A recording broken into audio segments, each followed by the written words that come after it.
الرحمن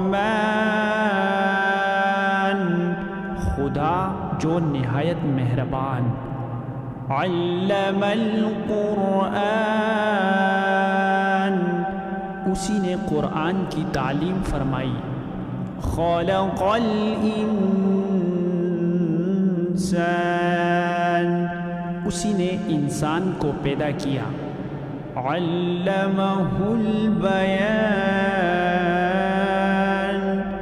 اسی نے اس کو بولنا سکھایا، الشمس والقمر بحسبان سورج اور چاند ایک حساب مقرر سے چل رہے ہیں، والنجم